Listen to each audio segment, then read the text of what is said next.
Fala galera do Rafa Augusto MMA, tudo bem? Então, hoje o programa vai ter uma novidade. Vou trazer um convidado gabaritado para poder falar sobre MMA para vocês. Então fiquem ligados, não pode perder que daqui a pouquinho ele vai aparecer aqui.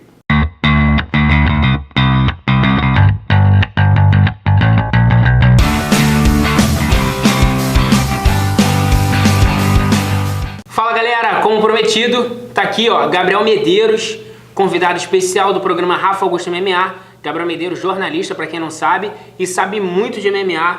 Quero agradecer a presença. Muito obrigado, irmão. Obrigado. Falar o seguinte, pra galera aí que não tá muito acostumado e já tá um tempo aí sem ver algumas coisas importantes do MMA, o Gabriel, pra quem não sabe, pô, acompanha quanto tempo já MMA, Gabriel? Já é um bom tempo, né? Desde menos de 10 anos de idade. É, né? Porra, já é um tempo. Então, assim, primeiro eu vou falar com ele sobre um tema que eu sei que tá bem recente. A gente sabe que aconteceu o evento aí onde que o Demetrious Johnson perdeu o cinturão. E aí eu gostaria que tu falasse um pouquinho aí, o que tu acha do Demetrious Johnson? Não só pela questão aí do tempo aí que ele ficou como dominante, mas num todo. O que tu acha do Demetrious Johnson? Como um todo, ele, na verdade, é o primeiro campeão dos moscas, né? Quando a categoria começou com ele já campeão, teve um torneio. Tem outros também no mesmo patamar ali, mas ele ganhou e desde então conseguiu defender 11 e agora perdeu para o Cerrudo, que já tinha perdido para ele, foi uma das defesas. E agora, além dele ter perdido, ele se lesionou e não vai poder, provavelmente, ainda vai fazer alguns exames para saber se vai precisar de cirurgia, e provavelmente não vai poder defender imediatamente. E essa é uma questão aí que é uma notícia bem recente do mundo do MMA, que provavelmente não vai ser visto a revanche a princípio. Demetrious Johnson vai precisar esperar se recuperar para tentar retomar o cinturão do Mosca de novo. Mas assim, eu sei que é complicado a gente falar sobre isso, porque pô, o cara já tá com o nome dele na história, isso daí ninguém vai mudar. Mas o que tu acha da relevância dele, assim, até mesmo por uma questão de mercado? Tu acha que ele é um cara que foi muito relevante pro evento? Ele ainda tem uma estrada a seguir? Ou você acha que pelo que ele já fez já tá ótimo? Pra mim ele é superestimado, que acredito que é a linha da pergunta que você tá fazendo. Isso aí. Porque ele é bom de wrestling, dá pra perceber que ele é muito aplicado nos treinamentos, porque ele chega lá e consegue ser um cara disciplinado, isso não se tem dúvida, mas eu acho limitado na trocação. Ele nunca encheu os olhos nesse sentido, apesar de já ter nocauteado. Mas acaba que uma hora o lutador pode fazer isso, mas ele é bom, ele é rápido, é bom de wrestling, no chão mas nunca me encheu os olhos, porque eu gosto mais de uma outra linha de luta. Mas ele tem seus méritos, evoluiu muito nesse período, e a visão do Demetrious Johnson é essa. Porra, boa. Galera que não tá acostumada a saber de curiosidades, né, de coisas assim que já aconteceram, tanto na história do MMA, quanto também na história do próprio evento aí, que é o evento ponta, né, que é o UFC, queria perguntar o seguinte pro Gabriel. Gabriel, assim, tu tem alguma curiosidade que tu possa falar, seja de uma categoria, alguma coisa assim, que você queira falar pro nosso público aqui do Rafa Augusto MMA? A categoria dos leves, uma curiosidade sobre o tempo de reinado, né, que é das mais dinâmicas, dos lutadores que conseguem mesclar mais rapidez e força. E o BJ Penn, ele é o atleta americano que ficou mais tempo, 812 dias como campeão, defendeu contra 3 também americanos, né, Kenny Florian, Sean Sherk e o Diego Sanches.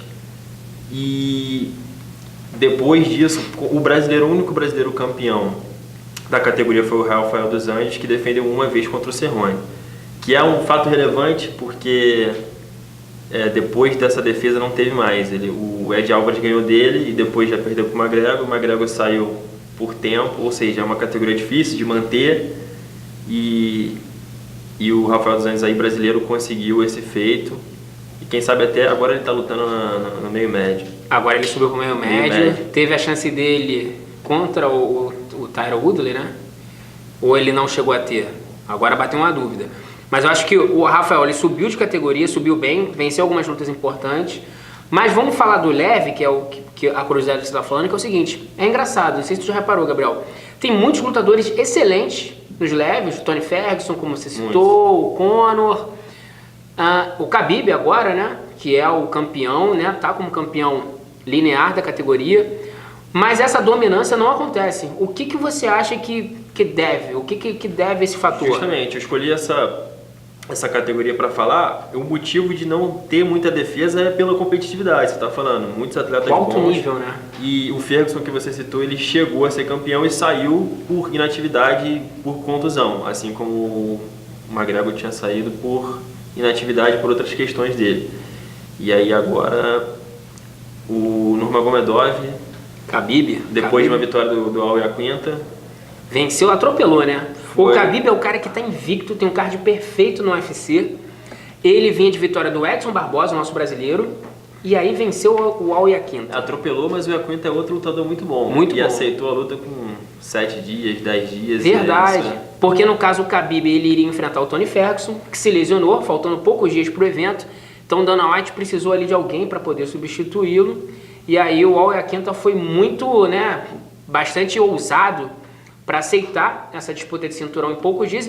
O Al Iaquinta estava muito bem ranqueado, mas ele não era, vamos dizer assim, estava ali no top 5, eu acho que ele não chegava a estar figurando no top 5. No top 10 com certeza. Top 10. Top 10 ele estava.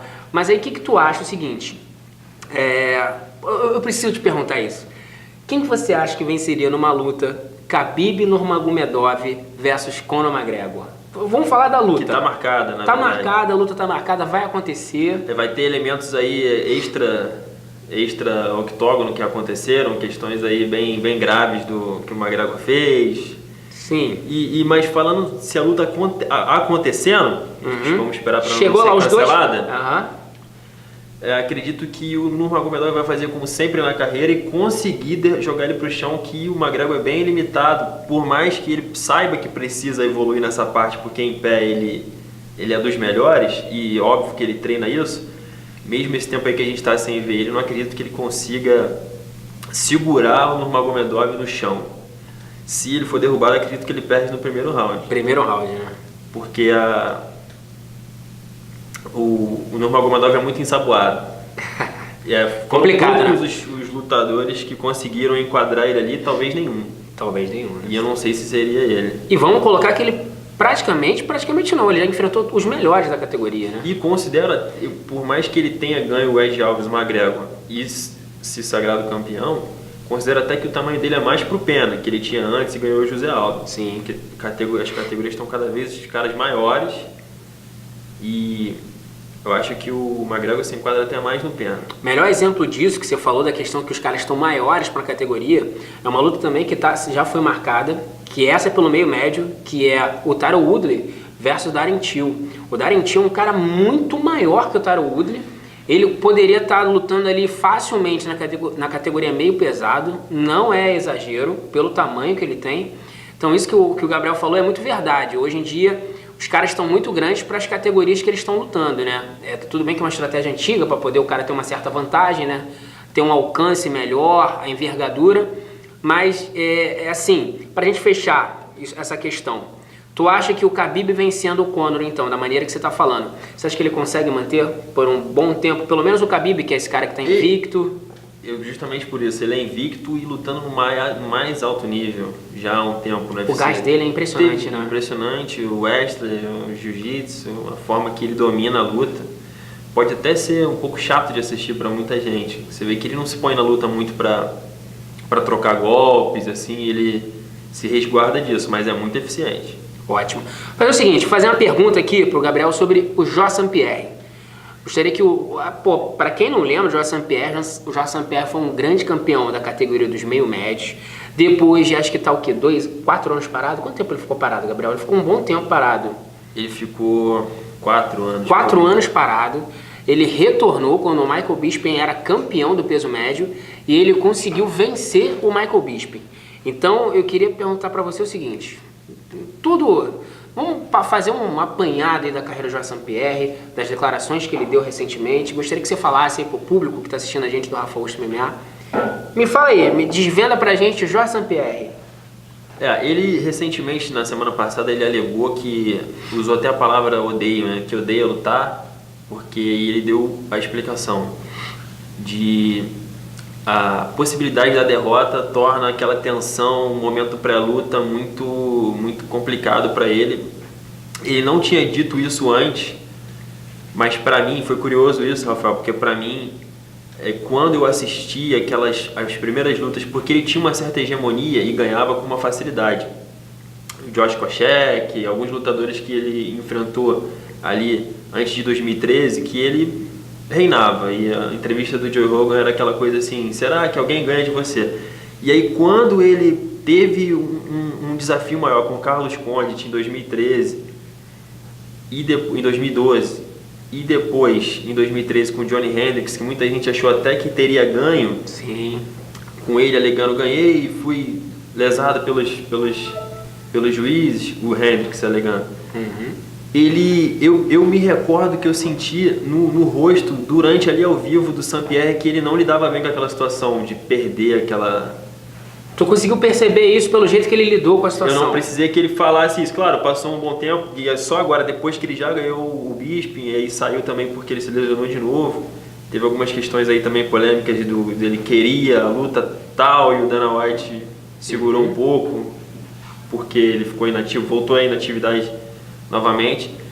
E eu senti isso e na verdade não é uma crítica, porque ele é tão bom como atleta, um dos melhores da história, que eu gostaria de ver ele nesses desafios extremos mesmo. Só que essa questão e ele admitir Acaba mudando. e ele admitir que ele tinha essa fraqueza, eu acho humano além de tudo. Não vou criticá-lo.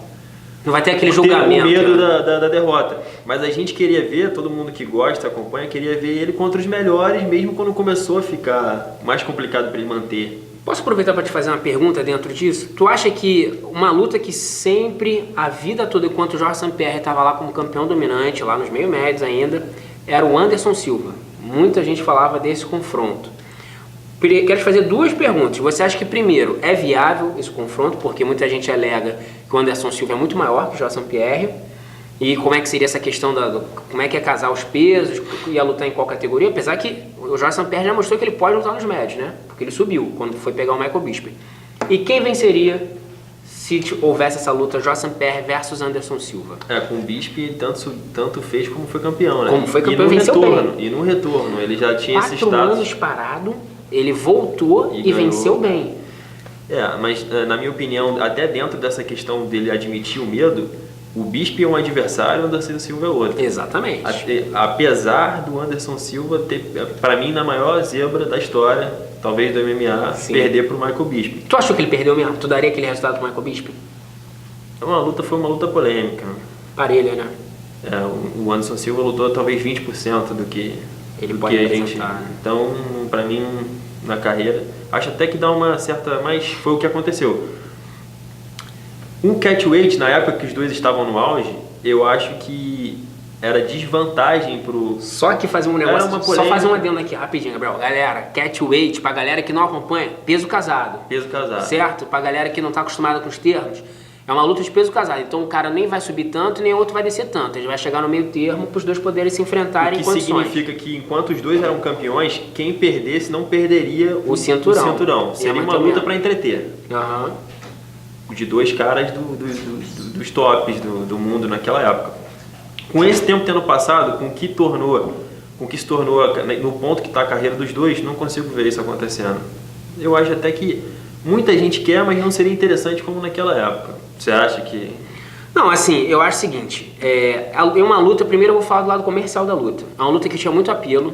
Anderson Silva e Jorge Saint-Pierre, eu tenho certeza que seria recorde de pay-per-view, porque o Jorge Saint-Pierre sempre foi muito bem no pay-per-view.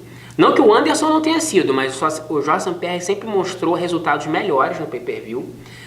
Mas como o Anderson sempre foi um lutador mais polêmico que o Saint-Pierre, então ia fazer um caldeirão bom. Falando da luta em si, eu acho que assim, seria um pouco complicado, porque o Anderson levaria muita vantagem pela questão da envergadura numa luta em pé, mas em compensação a gente descobriu, principalmente depois, no momento que eles falavam muito sobre a luta, ainda era assim, será que o Anderson tem muito mesmo essa desvantagem se a luta foi pro chão ou de defender quedas? Depois que a gente viu que o Chris Weidman mostrou que o Anderson era tranquilo de derrubar, o Chael Sonnen mais ainda, o Jorge Saint-Pierre teria uma facilidade enorme de jogar o Anderson Silva no chão. Eu vejo essa luta assim, fazendo essa leitura. Mas eu acho que, assim, seria muito do dia. Quem tivesse com um dia melhor ia poder levar aquela luta.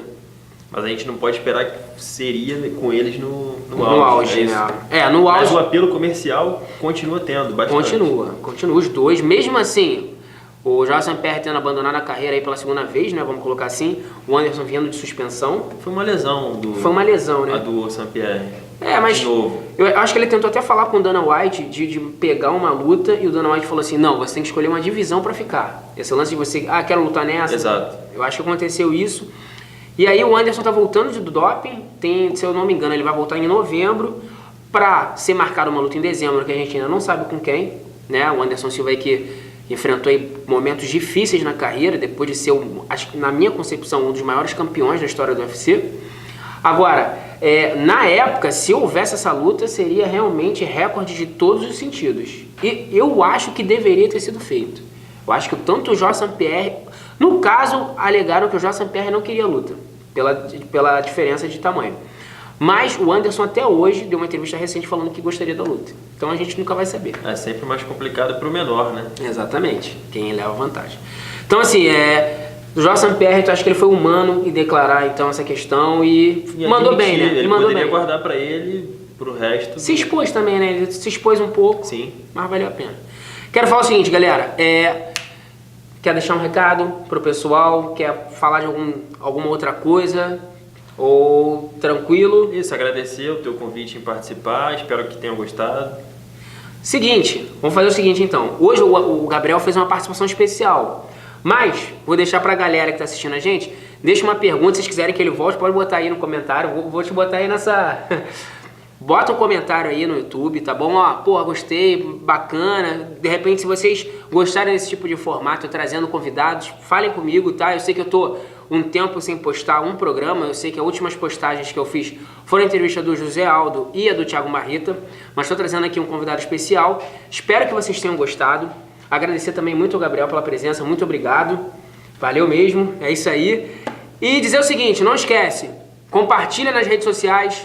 Se inscreve, se você não é inscrito, aproveita para você poder receber meus vídeos e ativa o sininho. Valeu?